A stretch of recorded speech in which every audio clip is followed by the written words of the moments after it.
In the peaceful village of Willowbrook, a stranger named Cassandra promised beauty and riches with a smile that hid a terrible secret.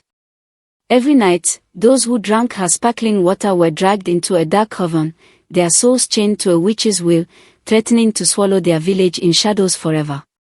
Once upon a time in Willowbrook, a cozy village tucked between green hills and a babbling brook, life was simple and sweet.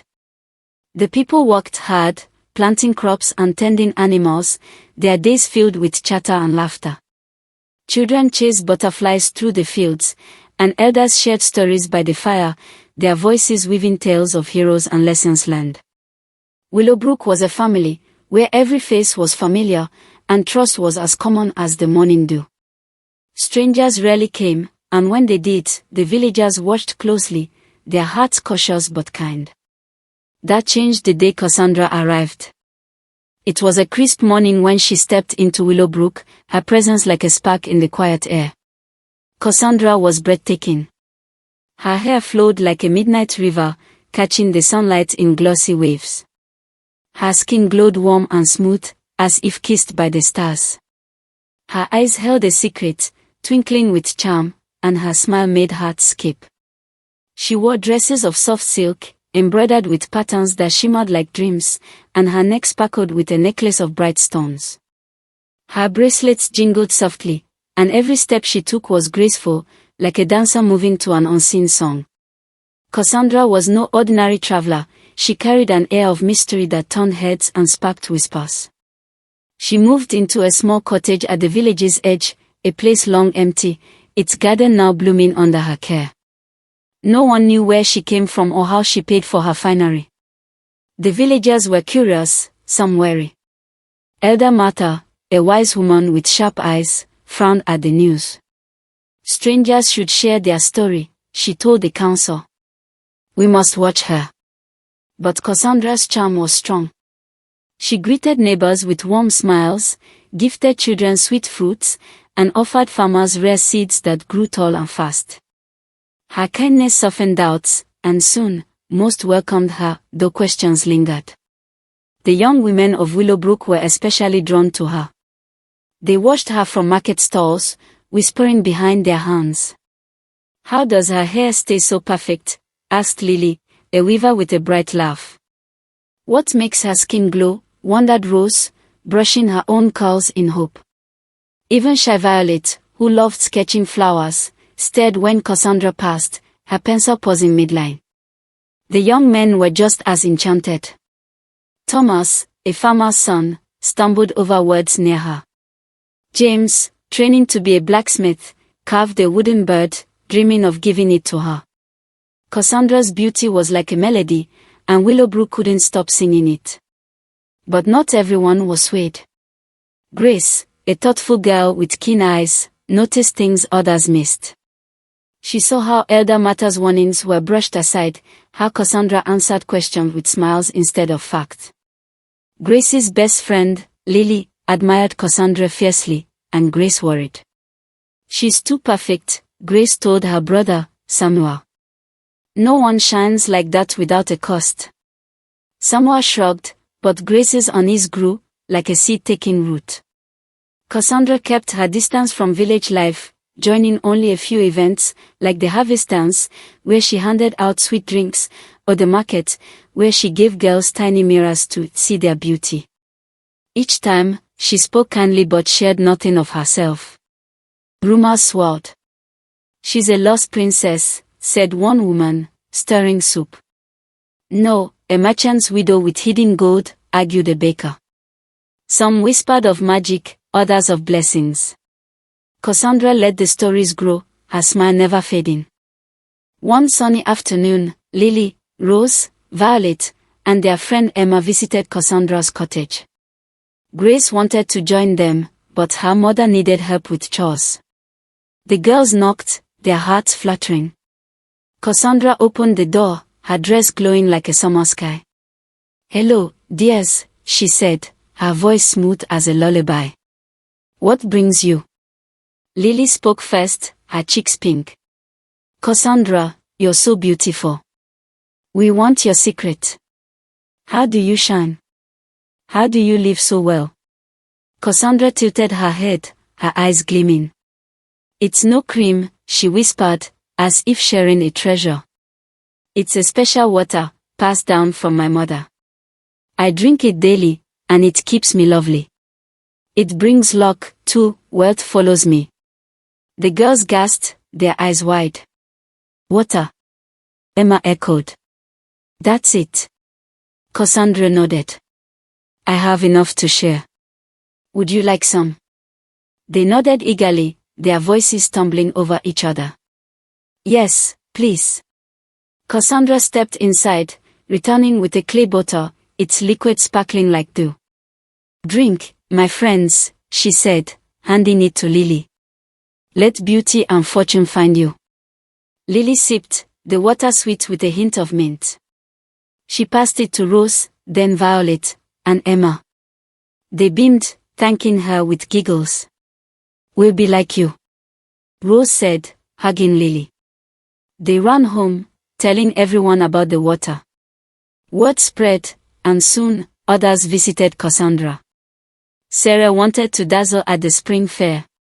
Peter, a shepherd, dreamed of gold. Even Thomas, usually cautious, took a bottle, hoping for a better harvest. Cassandra gave freely, her smile growing with each visitor. Perfect, she murmured alone, her voice cold. My net tightens. What no one knew was that the water wasn't a gift, it was a curse, born of dark magic. Cassandra wasn't a wanderer or a widow. Long ago, she was Agnes, a villager banished from Willowbrook for cruel acts, poisoning wells, cursing crops, all to gain power. The elders had driven her out, and in exile, Agnes found a shadowy realm where a dark spirit offered her a deal, eternal strength and a new face, in exchange for souls to feed its hunger. Agnes agreed, becoming Cassandra, her beauty a mask, her water a trap to enslave others. Days passed, and the villagers who drank saw no glow, no riches. Instead, they grew weary, their eyes dull, their smiles forced. Lily, once so lively, forgot her weaving patterns. Peter's sheep wandered as he dozed. Worse, every night, they woke in a terrifying place. The air was thick with smoke, smelling of burnt herbs. They wore heavy black robes, standing in a circle under a starless sky. At the center sat a stone throne, and on it was a horrifying witch, Agnes in her true form. Her skin sagged, her yellow eyes burned, and a crown of thorns dug into her scalp. Her teeth, sharp and broken, gleamed as she spoke. Welcome, my children, she rasped, her voice chilling their bones. You are home. The villagers shook, confused and scared. Where are we? Thomas shouted. Agnes laughed, a sound like cracking ice. You drank my water, fools. It binds you to my coven. Every night, you serve me, your souls fueling my power. Lily clutched Rose's hand, tears falling. Serve you, she whispered. Agnes leaned forward. You weave my spells, chant my curses, all unknowing. Soon, Willowbrook will be mine, a fortress of darkness. Some tried to flee, but their bodies froze, an invisible chain holding them. There's no escape, Agnes hissed. Your souls are tethered to me. I'll drain your light until your shadows, and this village will bow. The villagers screamed, but their voices faded into the smoke. Each morning, they woke in their beds, exhausted, their minds foggy, unaware of the night's horrors but feeling their weight. Cassandra sat in her cottage, watching through a cracked mirror as her coven grew. More souls, she whispered, her reflection twisting into Agnes's grim face. Soon, I'll rule. Her plan was simple, enslave enough villagers to overpower Willowbrook, turning it into a dark stronghold where she'd reign, her revenge complete against those who'd cast her out. But Grace saw the truth unfolding. She'd watched Lily change, her friend's laughter gone, her hands trembling as she dropped a basket of yarn. Grace remembered Elder Matter's warning about strangers, and Cassandra's vague answers nagged at her. One evening, Lily admitted she'd drunk the water, urging Grace to try it. It's amazing, Lily said, but her voice was flat, her eyes distant. Grace's heart sank. She began watching others, Peter, Sarah, even Thomas, all drained, like candles burning low. Something's wrong, she told Samuel, who'd refused the water, skeptical of easy promises. I'm going to find out. The next morning, Grace went to Cassandra's cottage, her stomach knotted. She knocked, and Cassandra answered, radiant as ever. Grace, dear, she said, here for my water. Grace smiled, her voice steady despite her fear. Yes, Cassandra. I want to shine like you. Everyone's talking about it. Cassandra's eyes gleamed. Smart girl. She handed Grace a bottle, its liquid glinting. Drink, and you'll glow. Grace clutched it. Can I take it home? I want to drink it daily, to be as beautiful as you, maybe more. Cassandra's smile twitched, but she nodded. Take it, then. Use it well. Grace thanked her and ran, not home, but to Sister Martha's hut. Sister Martha was Willowbrook's light, a prophetess who'd guided the village through storms and sickness with prayers that seemed to touch the heavens. Her hut was warm, filled with herbs and woven mats.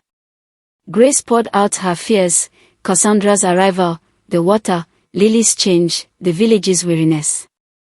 I don't trust this, she said, holding out the bottle. Sister Martha's face darkened. She took it, whispering a prayer. The water turned black, bubbling with a stench like rotten wood. Grace gasped, her hands shaking. This is no blessing, Sister Martha said, her voice firm. It's a potion of evil, binding souls to darkness. Cassandra is a deceiver, likely a witch. Grace's eyes widened. What do we do? Sister Martha gripped her staff, carved with symbols of faith. We confront her, but I must prepare. This power is strong. She prayed, her voice rising, the heart trembling as if the earth listened. Far away, Cassandra's mirror shattered, and she hissed, someone defies me. Sister Martha turned to Grace. Cassandra is Agnes, a witch we banished years ago for harming our people. She's returned, cloaked in lies. We'll face her, together. They marched to Cassandra's cottage, Grace's heart pounding but her resolve firm. Villagers saw them, Samuel, Emma, old Mr. Benjamin, and followed, sensing something big. By the time they reached the cottage, a crowd had gathered, murmuring nervously. Cassandra was outside, pruning roses, her face calm until she saw Sister Martha. Who are you, and why do you curse our village? Sister Martha demanded, her staff raised. Cassandra laughed, her voice like music. I'm just a woman, sister, helping your people. Why this anger? But Sister Martha's eyes burned. Liar! Your water enslaves souls. Reveal yourself. Grace stepped forward, holding the blackened bottle. I showed this to Sister Martha. It turned foul. It's not magic, it's a trick. The crowd gasped, whispers spreading. Sister Martha slammed her staff down. By God's power, show your true form. Cassandra's beauty dissolved. Her hair withered, her skin sagged, and her eyes sank into dark pits. Agnes stood before them, a hunched witch with jagged teeth and a thorny crown. The villagers screamed, some clinging to each other, others frozen in shock. Confess! Sister Martha thundered. Agnes snarled, her voice rough. Yes, I'm Agnes, cast out for my craft, punished for seeking power you feared. You took my home, so I vowed revenge. The elders nodded, remembering her crimes, spoiled harvest, sick children. I struck a bargain with a dark spirit, Agnes said. It gave me this face, this strength, to trap you. My water binds your souls to my coven. Each night, you serve me, your energy feeding my power. I'll drain you until Willowbrook is mine, a kingdom of shadows. The crowd reeled. You cursed my daughter, cried Lily's mother. You tricked us, shouted Thomas. Agnes laughed. You wanted beauty, riches. I used your greed. Sister Martha's voice rose. Your evil ends now, Agnes. God's light is stronger. Agnes sneered. Even if I fall, they are bound. You can't break my curse. Sister Martha faced the villagers. Those who drank, step forward. Kneel and reject his darkness with all your heart. Lily, Peter, Rose, and others stumbled forward, tears streaming. The crowd joined hands, their voices rising in prayer, amplifying Sister Martha's power. I renounce the curse, the villagers cried. I choose the light. The ground quaked, light bursting from the sky. Agnes shrieked, her body twisting as her strength faded. Sister Martha raised her staff. Holy fire, cleanse this evil. A blaze engulfed Agnes, reducing her to ash. Silence fell, the air sweet again. The villagers felt their hearts lift, the curse gone.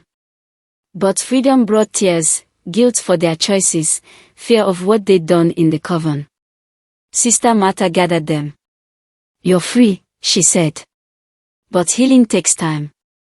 Forgive yourselves, and guard your hearts. Over weeks, Willowbrook mended. Lily wove again, her smile returning. Thomas planted new crops, his hope renewed. Grace, hailed as brave, stayed close to Sister Martha, learning to listen to her instincts. The village never forgot. They built a small stone by the brook, carved with words to remember, seek truth, not shine. Willowbrook grew stronger, its people wiser, their bonds deeper than ever. This story teaches us that envy clouds the heart, and greed blinds the eyes. True joy comes from honesty and contentment, not chasing what glitters. Be happy with who you are. If a promise seems too sweet, question it. Stand tall, seek truth, and protect those you love with courage.